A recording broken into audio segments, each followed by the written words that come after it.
Episode 21, The Supreme Surveillance. The angels return to their own temples after the meeting, and wonder what Guardian Angel was up to. More than Lord Aztada, they were now worrying about the ambitions of Guardian Angel. To what extent would he go to fulfill his ambitions? Who would have to pay the price for that? What would happen to other angels, when he becomes the Emperor? Will they be treated with same respect as they were now, or Guardian Angel would make them serve him? The questions made the angels restless from within. But they remained clueless. Meanwhile at Aztada, Prakrit, Lord Aztada, and P-Shadows had a discussion. P-Shadows, my lord. What should we do now? Our cover has been blown off. Lord Aztada, don't worry dear. The angels won't have guts to even roam around Aztada after what happened yesterday. Prakrit, but you can't just forget, and leave them alone. I know them, especially Guardian Angel. He must be now churning out something wicked. Something bigger. They can't be trusted. Lord Aztada, but what's the worry? They can't do anything to us now. We are much powerful than them. You know that. Prakrit, the angels are not just mean and selfish. They are also crafty and treacherous. I advise you to stop inducting further more outcasts. Lord Aztada, nah. I have warned them to curtail their unjust rules. Hope so, for some days at least, there won't be any outcasts. Prakrit, even if now there are outcasts. We can't trust them. P-Shadows, what makes you think so? What are you worried about? Prakrit, Trojan horses. Now since the angels have known that we have been sheltering their outcasts, they would like to harvest this as an opportunity to intrude. Lord Aztada, you mean they would now disguise their spies as outcasts? Prakrit, exactly. This is what worries me. Now even if there are genuine outcasts, we cannot take the risk of accepting them into our civilization. It would be like introducing a spark in the heap of explosives. Besides, you have warned them of keeping a close watch over them. How do you plan to do that? Lord Aztada, that was just a blank threat. You know we do not have capabilities to do so. Prakrit, what if we develop that capability? P-Shadows, can we do that? How? Prakrit, I will have to meet Mother Nature, and see what she has to say. Lord Aztada, very well.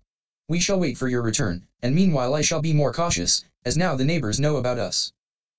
Prakrit bids them farewell, and returns to Mother Nature's temple to meet her. Mother Nature is pleased to see her favorite son back. Mother Nature, welcome dear. Where have you been so long? How are the Aztadians? Prakrit, Mother.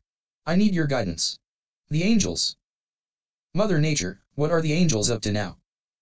Prakrit, they have found Aztada. Their spies tracked Prakrit escorting their outcasts to the camps. Mother Nature, this isn't good news. The Aztadians now need to be protected. I know my spoiled brats. They won't remain silent. Especially Guardian. His ego is uncontrollable. He would be now busy, working on some crafty scheme. Prakrit, that is the exact reason why I am here Mother. We need to know what they are up to. What are they planning? We need to have some means to keep a watch on them, without intruding them. Mother Nature, not just on them. You need to set surveillance over the entire world. Prakrit, but how's that ever possible, without physically sending out spies across the world? Mother Nature, you don't have to send your spies anywhere. You can make use of a wonder that humans had built when they were alive. Prakrit, wonder built by humans? But nothing's left.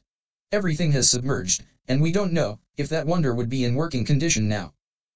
Mother Nature, that wonder did not exist on land, but high up in the space. They called it satellites.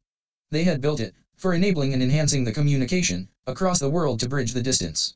Some were used for spying on other civilizations. Some were for enabling entertainment. Some were used as weapons. The initiative, which was started for betterment of humanity, gradually turned to be turning the space into a junkyard. You can use those satellites for setting up your surveillance. Prakrit agrees and they teleport towards the space to inspect the satellites. They find the space being stuffed with lots of junk that consisted lots of damaged satellites and space equipment.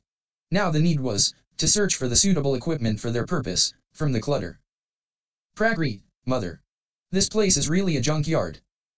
Mother Nature, you are right. The greed of humans did not just destroy the world, but even spoiled the space, which was open and free. You will have to build something the humans called as receiver. The satellites used to send the needed information that the humans used to check in their receivers. Prakrit, what did the receiver look like? Mother Nature points her finger at an open area in the space and shoots a beam that develops into a screen depicting the working of satellite communication systems, different types of cameras and space telescopes. Prakrit watches and scans them in his mind. He understands the technology behind the communication. However, he realizes that the equipment needed to be modified, according to the current situation. He gathers all the working satellites, and tries to combine satellites meant for different purposes, into one single satellite. He builds a unit, comprising of high-resolution telescopes, X-ray vision cameras, transmitters, global positioning system, spying system, and defensive turrets. He replicates that unit into multiple units, and positions them around the world, for monitoring at different locations, just like security cameras. He returns to Aztada and summons P-Shadows and Lord Aztada.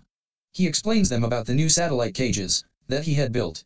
They head towards the security and intelligence headquarters to set up the receivers and monitors. They set up a specialized monitoring room with multiple screens that even worked as live portals, which could be used for direct targeting, as well as commuting, at the location being monitored. As a pilot testing, they switch on the receivers and the monitors. They were now equipped to monitor every corner of the globe. On few screens, they set the monitoring on the different locations of the Frogid Kingdom. They focus on the Angels' headquarters, where they met to discuss their affairs.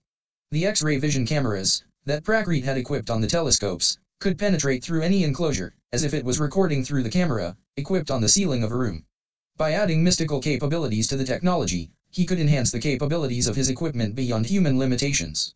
The X-ray vision cameras had capabilities to even capture the sound waves, along with visuals.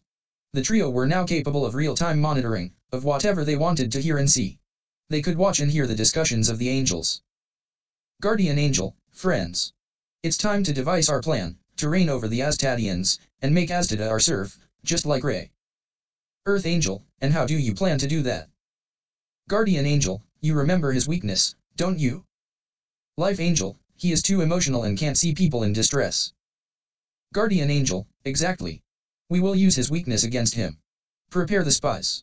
Instruct them to disguise as outcasts so that P-Shadows escorts them to Aztada. Once they are in, it would be easier to gain access to their secrets, and once we know everything. You know what to do? Water Angel, attack and conquer them. Guardian Angel nods in dismay.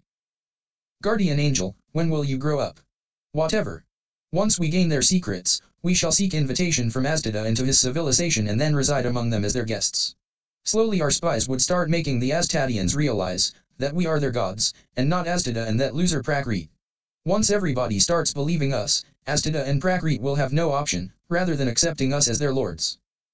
Water Angel, and then you declare yourself as the Emperor of the Ocean. Guardian Angel, now you are growing up. I shall be the Emperor, and you, my friends, shall be my council of second in command.